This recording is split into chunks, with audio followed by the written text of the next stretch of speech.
20 લોકસભામાં અપક્ષની ઉમેદવારી કરી છે।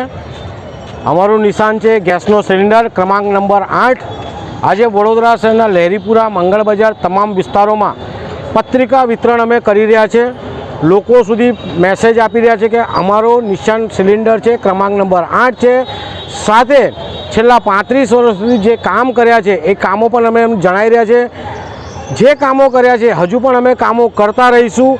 સિસ્ટમમાં જવા માગે છે, સિસ્ટમમાં જેને સારી રીતે કામ થાય તેના માટે ઉમેદવારી કરી છે।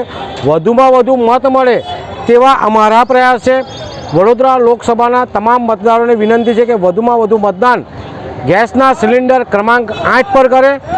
સાથે જે રીતના મોંઘવારી, બેરોજગારી, ભ્રષ્ટાચાર, મોંઘું શિક્ષણ થઈ રહ્યું છે એની સામે પણ અમે લડત આપી છે, આપતા રહીશું।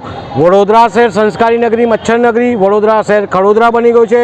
માનનીય મુખ્યમંત્રી સાહેબ ટકોર કરી ગયા છે અમદાવાદ આગળ, સુરત આગળ, વડોદરા પાછળ કેમ, CR પાટીલ સાહેબ ટકોર કરી ગયા। આ તમામ વાતો સાંભળીને અમારા મગજમાં પણ વાત આવી કે વડોદરા શહેરના વિકાસ માટે આપણે સિસ્ટમમાં જવું પડશે અને સિસ્ટમમાં જવા માટે આજે અમે જે ઉમેદવારી કરી છે, ઉમેદવારી કર્યા બાદ આજે અમે પ્રચાર અર્થે આવ્યા છે।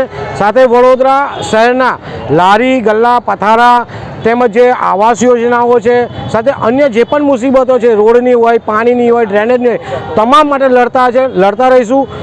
મતદારોને અમારી વિનંતી છે કે વધુમાં વધુ મતદાન કરે, ગેસના સિલિન્ડર પર મતદાન કરે ક્રમાંક નંબર 8।